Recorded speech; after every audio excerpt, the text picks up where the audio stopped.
Episode of Harmonious at Lunch, the show that fuels your business success. I'm Brandon Gano, your host and guide through the world of harmonious business growth.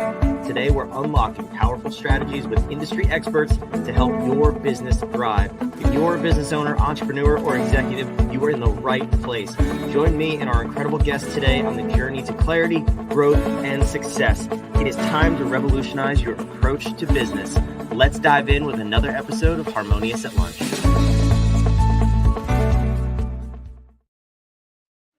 Tab, it's good to see you here. I am so excited for this episode.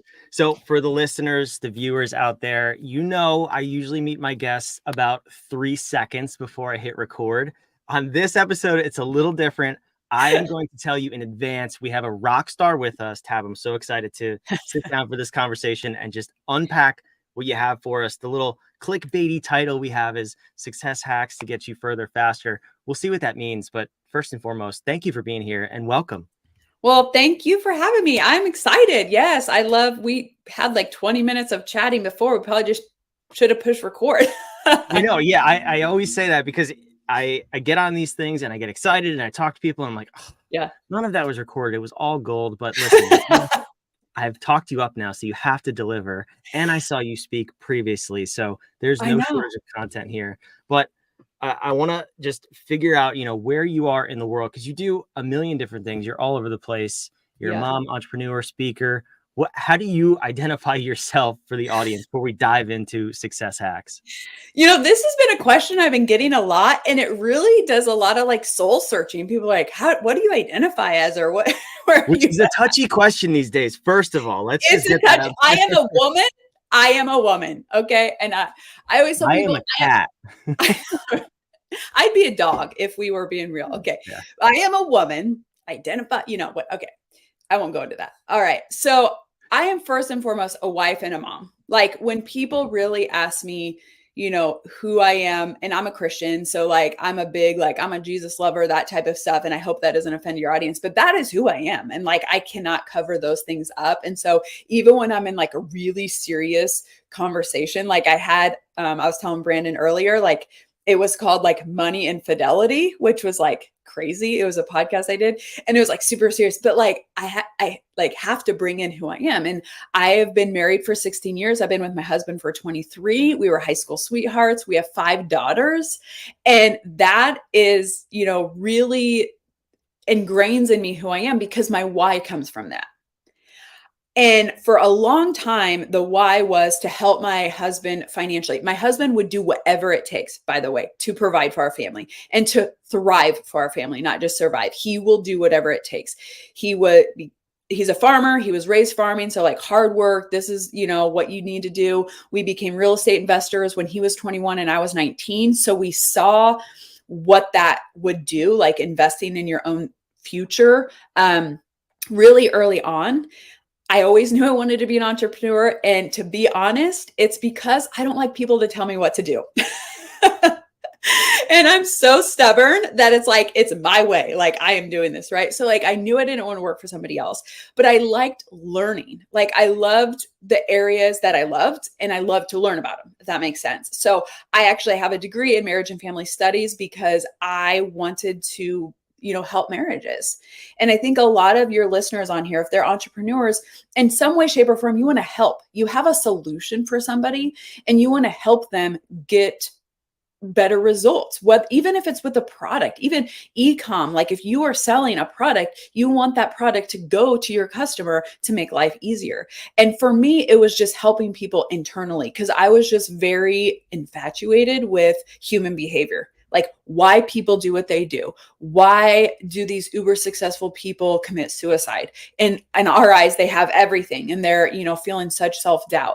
And I am so engulfed in like biographies of like, Amy Winehouse or Robin Williams, because we look at them as so talented and they could never see that. So I was always like shifting to that, but I live in rural Nebraska. And unless you're like a therapist or, a psychiatrist, it's like, what do you do with that? And I learned early on that a lot of times that because I wanted to go more to help marriages because I knew what solid marriages would do for the household, for the kids, kind of the butterfly effect. So I was like, let's go to the core. Well, I'll never forget the day I went into my advisor and I asked her, I said, hey, what are my next steps? I'm getting my bachelor's. And she's like, well, yeah, get your master's, get your doctorate if you want to be a therapist and psych, and I'm like, okay. And she goes, but I just want to tell you something. By the time they get to us, because she had done marriage and family counseling, by the time they get to us, most marriages fail. And I'm like, what? Like, I am a results-driven person. Like, I want solutions for these people. I don't want them to come to me like the sinking ship, and it's just like the anchor that's already going down. So I pivoted and we got married. And like I said, we were already real estate investors and we had 3 babies. And all I wanted to do was help the family finances. Like, that was a number one. And some of you on here, that's what you want to do. You want to get out of the survival and you want to get to thriving. Like, you want that side hustle. So you don't only buy the soccer shoes, but you can buy your kid the soccer shoes and the shin guards and you can sponsor the team and, you want to advance it more. And that was a very strong why for me. And it's what took me like 7 years in a direct selling company, like to keep going and to keep persisting that wheel. For those of you who've ever done direct selling, like, it can be a hard game. And the thing is I wanted to help financially. And I did. I helped supplement. We were able to do a lot of extraordinary things, go to Hawaii, go to Disney, take my dad with us, like do all these like fun extra things. But the bottom line of finances like was still up in the air. Like, it was still a struggle. It was still, when tax time came, like, is this a good year of farming? Is this not? Like, how's the real estate doing? Do we need more renters? Do we need more houses? Kind of like, borrow from Peter to pay Paul, or, all those different things. And in 2018, God very loudly whispered to me, like, I needed to start my own business. And I'll be honest, I didn't want to. I wanted to, but I didn't. I always hid behind somebody else. I'd been coaching for, at that time, it was probably 10 years, but I'd always kind of been behind somebody, like behind the direct selling company, behind the companies that I would do like fitness coaching, consulting, training with. I'd always kind of be behind. It was never Tabatha Thorell coaching, fitness, whatever. And so when God wanted me to put my face and my name and my skin in the game, I'm like, I don't know how to hire people, employee tax, like all the things, like, I don't know, LLC, S Corp, like who knows all, I didn't know all that stuff. I just wanted to help people. And so I did what most entrepreneurs do. You like learn everything. You just like paralysis analysis. You learn, you go on YouTube, you go to conferences, you do all the things, you go here, you go there. And they tell you like, this is the thing that's going to make you a millionaire. And you want it so bad that you go into it. And a lot of people are like, call entrepreneurs the shiny object syndrome. Like, Brandon, have you ever heard that? Like, you have the shiny object. I've said that on this show at least 47 times. So okay. Yeah. So I'm going to put a little perspective here. I get the whole shiny object syndrome, but I'm going to give everybody a little grace and offer them a little forgiveness here. The reason why you have shiny object syndrome is not the shiny object. There's nothing wrong with you. You don't have ADD. It's not a personality trait. The reason why you have shiny object syndrome is because you want the resolve so bad that you're willing to do whatever it takes. You're willing to try 867 things because you're willing to do what it takes. And I talked about this on my podcast a couple of weeks ago with the Dyson vacuum. He tried over 5,000 models before he figured out the right Dyson model. You're an entrepreneur. You're going to try 5,000 things because you want the one model that works. And here's the great thing. All the models work. I mean, his didn't, but in this world, like the marketplace, almost everything that they're teaching you has worked for at least one person, or they wouldn't be able to do it, right? Because they'd be you can't hide anything. So it's not that it doesn't work, but it might not work for you. And it might not be the right path for you. And so that's why you try the thing here. And it's almost been like this negative, like syndrome, like shiny object syndrome. Like we've labeled ourselves, we've like identified. So then we're like scared to try anything because we think, oh, I don't want to have the shiny object syndrome, kind of like imposter syndrome. Those things aren't real. We have created those, and we've created them as shackles for entrepreneurs. And I am not saying go try everything tomorrow, but I'm saying if you're doing something right now and somebody else has sold you on like this will work, and you've been doing what they've said and you've been playing the game and it's not working, It's okay to pivot. It is okay to pivot to something new. And that is something not a lot of people are saying right now because they're like, stick and stay with this. Okay. I am not saying that only do it for a week. Like you have to give it an amount of time here. Like you have to give it. But if you've been doing this even for like 6 months, a year and a half, 2 years, and that's not all it is sucking the joy and the money out of your life, then why are you still doing it? Because that's what the guru told you to do. That's so and so made $1 million doing that. Okay, that's good for them. That worked for them. Pivot, try something new. Because you are an entrepreneur and you will do what it takes. I promise you, especially if you're a parent entrepreneur, because you got like that mama bear or that papa bear inside of you. And you're like, I will stay up until 1 a.m., 2 a.m., 3 a.m. I will get up at 5 and I will do the stuff because I want a better life for my family. I want to leave a legacy for my family. I want to help a lot of people. And when you truly do something for more than financial, because I told you, for me, it was a lot of financial, but I love telling people, helping people. I wasn't going to just do anything to get money because you can do a lot of stuff. I could have done e-com. And actually, it piqued my interest. Like when I saw somebody at a conference that was making like crazy amounts of money doing e-com, I'm like, maybe I want to do e-com. The one thing that I would say with that shiny object syndrome, you can try new things, but don't question your calling. Don't question why you're doing what you're doing. Because I did that. I was like, oh, I should do like e-com. And I kind of looked into that and I'm like, I don't want to do e-com. Like that does not get my voice out. I don't get to help people. I mean, like you're helping them by giving them a product, but then there's no connection, right? Like for me, it ended there. And for other people, they're like, yes, that's where I want it to end. Like I want it one connection and then done. But for me, that's not what I want. So you can have a little bit of, pivoting is what I call over the shiny object syndrome. Again, like pivoting, but don't pivot what you're truly called to do. And know that, like know yourself. I quieted my voice for a very long time because I was told I was too loud. I was too strong. I talked too fast. I had too much energy. Like I needed to calm it down, and I did. And even in my direct selling company, the people like above me would like dumb me down in a way. They'd be like, who are you to think that you should speak to the group? You don't make this amount of money. No. Don't let monetary value shutter what you know, what you have inside of you. So many of you on the other side of this think that you can't speak to big audiences because you haven't made $100,000. Or your business is just starting, or you're not to that $1 million. Just because somebody makes $1 million a year does not mean that they should be on stage and does not mean that they're going to move an audience. And so I'm giving you permission here. If you have a calling, if you want to impact the world at a higher level, do not let anybody devalue who you are as a human being because of the monetary value that you've made. Yeah, that's so powerful. And first of all, if you're listening and you didn't pick up at least 75 success hacks in what Tab just shared, go back and rewind it and listen on like half speed, because that was just pure gold.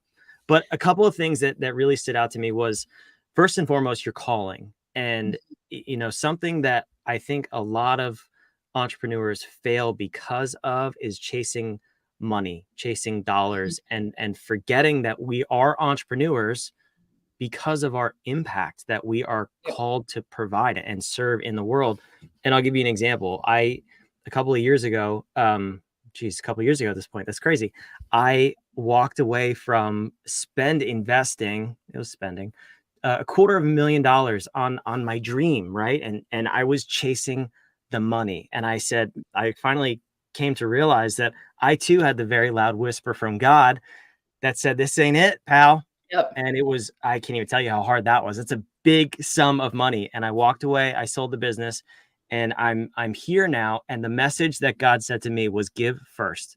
I went through 30 years of life taking with the object of chasing money. Yeah. And I heard give first. I think it was give first, idiot, but I'm out there.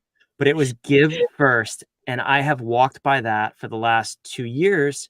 And I I can't even tell you the change in my life since then. So it's connecting with that why, but it's being motivated by the right things too. That's where I see most people fail, most small businesses. Yeah. I'm curious how you feel about that. Obviously you hinted at it, but it's got to be the right why. Am I hearing Yeah. that right? Yes. So like I mean, you've heard this, Simon Connect, he's talking, the power of why, that book is like Yeah. phenomenal, and everybody has heard that. It's probably been a decade now. I'd say a few years ago, but then I look back, I'm like, oh, it's been 10. I don't know where the time goes. But the power of why, for me to here's the thing too. Again, I'm gonna reiterate this point too: grace and forgiveness of yourself. Because if you're in this and you're like beating your head, like, oh my gosh, I have been chasing the money. Oh, I'm so wrong. You're not wrong. That's what got you started. What got me started was the money. Like, to Yeah. be honest, it was like, I could have been like uncomfortably comfortable with our two daughters and them not seeing their dad, because he would leave when they would be asleep and he would come home and they'd be asleep. And I lived that life. That was my life. I hated my dad growing up because all I wanted was his time.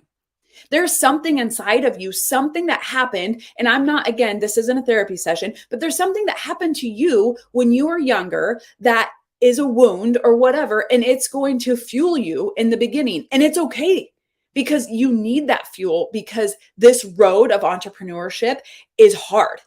And so that wound is some sort of passion in there that's like, I want this. Like, I want money because I never had name brand clothes, or I want money because my mom was always in the hospital and my parents could barely pay the medical bills. Actually, they couldn't. They were always owing somebody, and I didn't want to owe people.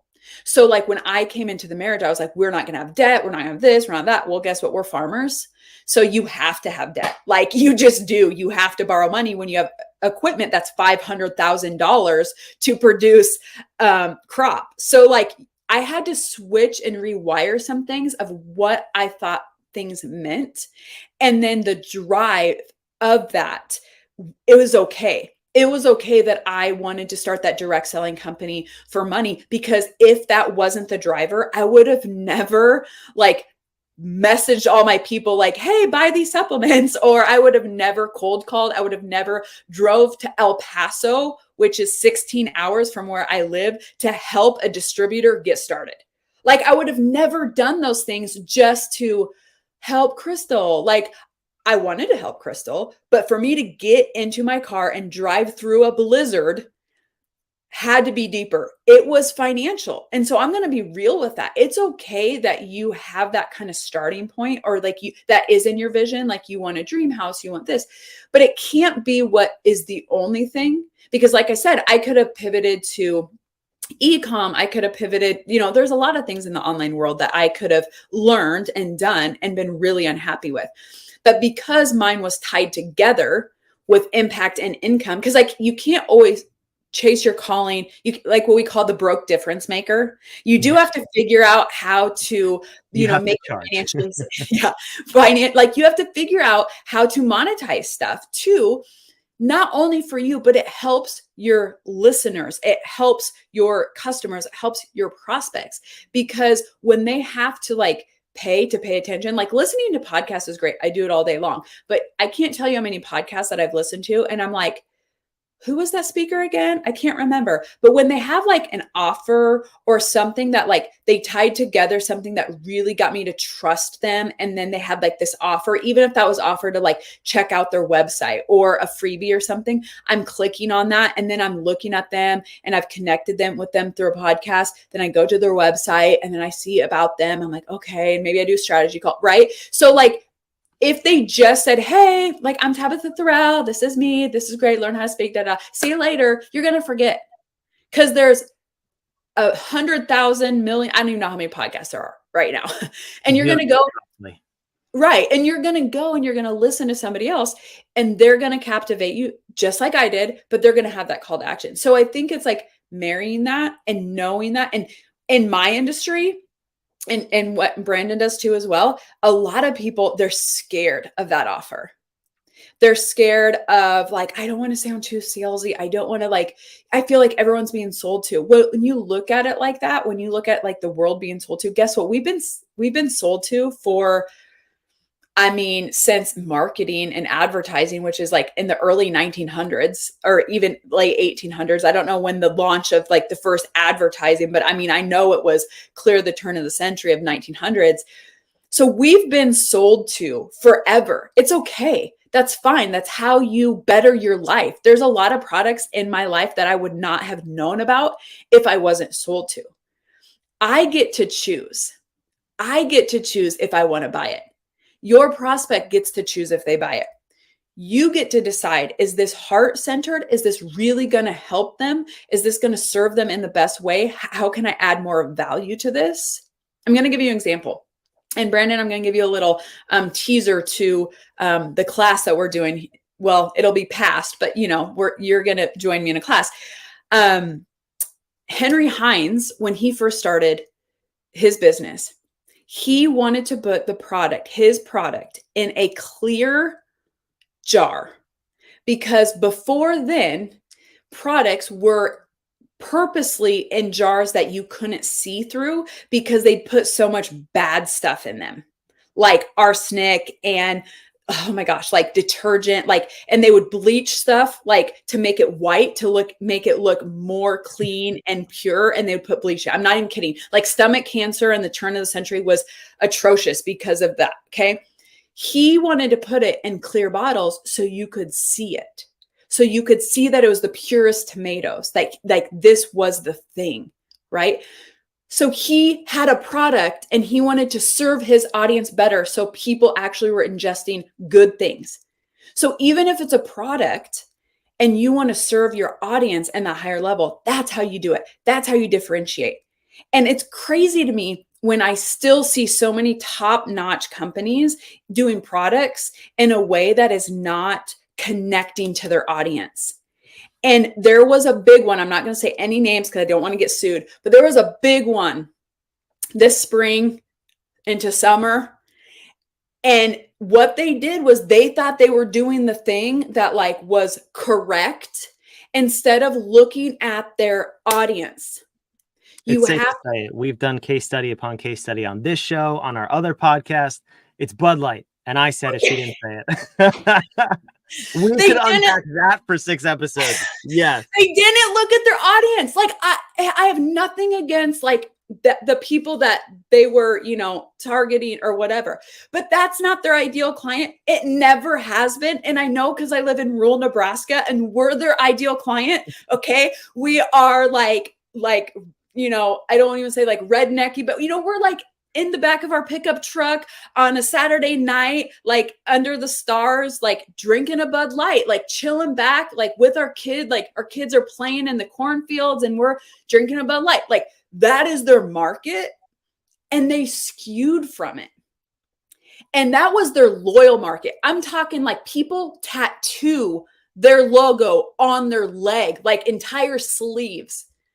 That's how devoted of fans they have. And all it took was them taking the eye off that, of serving that client. And it went, you better believe people were covering up their tattoos. They're going in and they're like, they're not having it anymore. And I know because my husband was a big Budweiser fan. Like he loved Bud Heavy. Like it was, he doesn't now because he's old. But like when he was younger, that was his thing, right? And they took their eye off the prize. And why am I telling you this? Because they lost sight in a way of you can say their calling or the connection. When they produced that beer, it was for that all-American blue-collar guy who's worked an 8, 12, 14-hour shift, comes home and just wants to kick back and like have a beer. Like that's why it was created. And they lost sight of that. Disney's another one. They lost sight of Walt Disney's vision. In my opinion, this is my opinion. I'm not making any claims, but like, in my opinion, we are Disney fans. We love going to Disney World. We love Disney movies. They've taken their eye off of who their ideal client is that Walt Disney wanted to serve. He wanted to serve the all-American family and bring them experiences of all-American values and not even American family values. I mean, Shanghai has, Paris they have all Disney World. Like they want that. And if you've ever been, it engulfs them. It's an experience. So if you can match your calling, who you're called to serve, with an experience that allows them for you to serve them at a higher level, like recipe for success. You take your eye off the prize of that. Yeah. Disaster. And here's a fun fact for you. So in our last 3 master classes, we have used, this is how I know we're so aligned. We have used Heinz, Bud Light, and Disney as our 3 prominent examples of what happens when a mission of a company gets completely offline and they abandon their audience. So amazing. First of all, we did not plan this. If you heard anything else that we do here at What If, you know I'm not making this up, but I don't know about you, but I want more Tab. This has been phenomenal. You delivered, I promise. So thank you for upholding my promise. But Yes. where do we find more Tab? You already hinted at it. When this airs, yes, it's in the past, a masterclass training that I'm jacked up for in a couple days, but you have more trainings going on. I'm going to put it on the screen. Can you tell us a little bit about where we can learn more about you and how to speak like a pro? Yes. So, like I said, I've been a coach for over 16 years, and I started in fitness and nutrition, morphed into personal development, relationships, family. Like I said, I have a family of 7, my 5 daughters, and then me and my husband. So I love to give the knowledge that I receive, because I feel like once I receive it, it is my responsibility to give it back.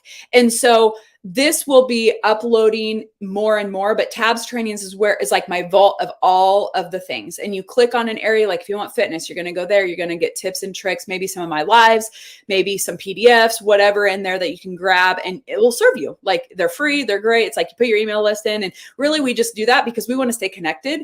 If we do any events or anything along the areas that you are, jacked about, we want you to know about them. So there's fitness, relationship, business, marriage, like parenting, all those different things. And as I do trainings, I put them in there. They're free. It's great.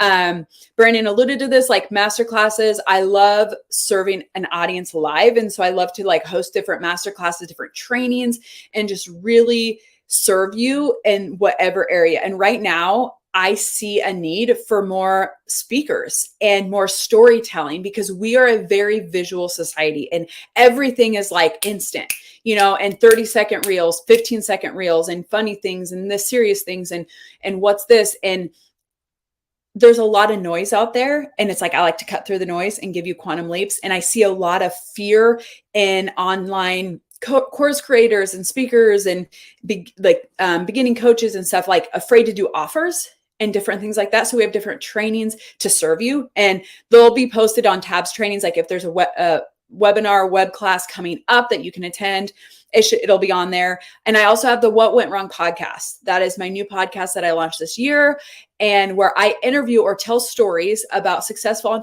entrepreneurs, but not about their successes. Like we touch on that, but we dive deep into their failures. And it's about bouncing back from failure, what they went through, really deep, even deeper than even what Brandon and I went through today, going deep of where they struggled, that failure that almost cut them out of the game. Because most entrepreneurs are one failure away from quitting. And I want you to know, and I want you to hear stories of people who have failed and got up and failed and got up and failed and got up. And some of the failures are health failures. Some of the failures are relationship failures that almost set them off on a tailspin of, alcoholism and quitting and all of these different things. And for me as an entrepreneur, that's what keeps me going, is hearing stories and knowing if they went through that, then I can go through this, whether it's better or worse. And this is where they're at today.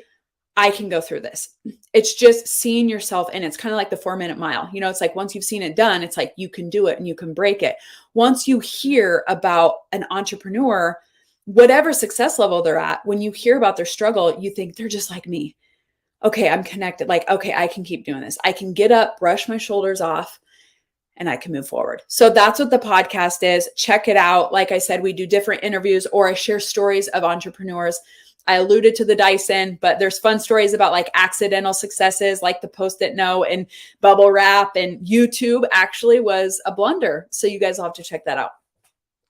That's awesome. Yeah, I'm excited to dive in, check out the podcast. And I think, that's something that that really hangs me up with going back to the beginning, the shiny object syndrome and the gurus who are pitching, this is what my life looks like now because I did this one thing. Nobody talks about the failures and Yeah. how we're all like 3 seconds from throwing in the towel. You are, I am, we all are. That's the joy of entrepreneurship. And that's why we love it, right? Because it's up and down. It's like a drug. That's why we do it. I know. Yeah, it is. Yeah, that's a little, oh man, that's triggering from my past. Now that I think about it, that's crazy. But no, I'm excited, and thank you for being here. I really do have to thank you and acknowledge you because you, it's clear you practice what you preach first and foremost. There's a lot of people who come on this show and other shows, and maybe they give one word answers. We're not going to name names, but you are obviously a pro, and you help people deliver their message and make that impact. So if you got nothing else from this episode, go to the website on the screen, tabstrainings.com. Learn to speak and deliver your message. It is not that hard. I am a babbling idiot and I do it every single day. Please take that little tiny step. Go hang out with Tab and me. I'll be there too. We're going to have a big old party. And make sure you can have the impact you want in this world. Because if you can't speak about it, nobody can find you and buy your stuff and change their life, which means you will end up quitting as an entrepreneur. I know Tab doesn't want that. I for sure don't want that. That's why we do this show. The world needs you. The world needs you. Like, if that's all you get from this, the world needs you. Say no more. Have a great whatever you're doing rest of your day. Yes. This has been a fantastic episode of Harmonious at Lunch. Make sure to subscribe. We will see you.